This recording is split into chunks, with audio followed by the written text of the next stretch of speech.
क्या middle east में शुरू होने जा रही है वो जंग जिसमें सुपर पावर आमने सामने होंगे? और क्या रूस ने ट्रंप को खुली चेतावनी दे दी है? मिडिल ईस्ट इस वक्त ऐसी खामोशी में डूबा है जिसके पीछे तूफान की आहट साफ सुनाई दे रही है। एक तरफ अमेरिका की बढ़ती सैन्य मौजूदगी, दूसरी तरफ ईरान की मिसाइल तैयारियां, और अब इस पूरे खेल में रूस की एंट्री ने माहौल को और ज्यादा गंभीर बना दिया है। जरा सोचिए, अगर ईरान पर दोबारा हमला होता है तो क्या ये सिर्फ एक क्षेत्रीय संघर्ष रहेगा या फिर ये टकराव सुपर पावर की सीधी भिड़ंत में बदल सकता है? हाल में ही रूस के विदेश मंत्री सरगेई लावरोव का बयान आया, लेकिन ये सिर्फ एक कूटनीतिक बयान नहीं था। इसमें छिपा था एक साफ संदेश: मॉस्को तमाशबीन नहीं रहेगा। लावरोव ने कहा कि ईरान रूस का करीबी साझेदार और पड़ोसी है और मौजूदा हालात बारूद के ढेर जैसे हैं, जहां एक चिंगारी पूरे इलाके को आग में झोंक सकती है।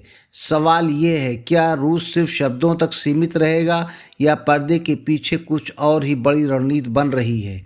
इसी बीच अमेरिका के राष्ट्रपति ट्रंप ने संकेत दिए हैं कि अगर ज़रूरत पड़ी तो सैन्य विकल्प खुला है। जून 2025 के 12 दिनों के संघर्ष की गूंज अभी थमी नहीं थी कि हालात फिर उसी मोड़ पर लौटते दिख रहे हैं। अब आते हैं इस पूरे घटनाक्रम के असली मायने पर। रूस ने साफ कर दिया है कि वो खुद को औपचारिक मध्यस्थ नहीं कह रहा है, लेकिन वो ईरान, अमेरिका और इजराइल तीनों के संपर्क में है, यानी पर्दे के पीछे कूटनीतिक हलचल तेज है।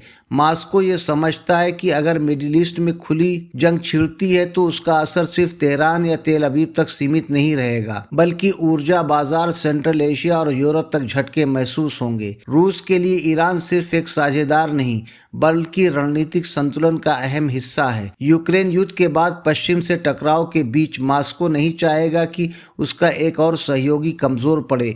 यही वजह है कि लावरोव का बयान एक चेतावनी भी है और एक संदेश भी। अगर हालात बिगड़े तो रूस चुप नहीं बैठेगा। दूसरी ओर अमेरिका मैक्सिमम प्रेशर की नीति पर कायम है। सैन्य तैनाती बढ़ाई जा रही है। इजराइल भी संभावित कार्रवाई के संकेत दे रहा है। ईरान के अंदरूनी हालात, क्षेत्रीय गठबंधन, रूस चीन की कूटनीतिक चालें, ये सब मिलकर एक जटिल समीकरण बना रहे हैं। ये सिर्फ 3 देशों का मामला नहीं रहा, ये वैश्विक शक्ति संतुलन का सवाल बन चुका है।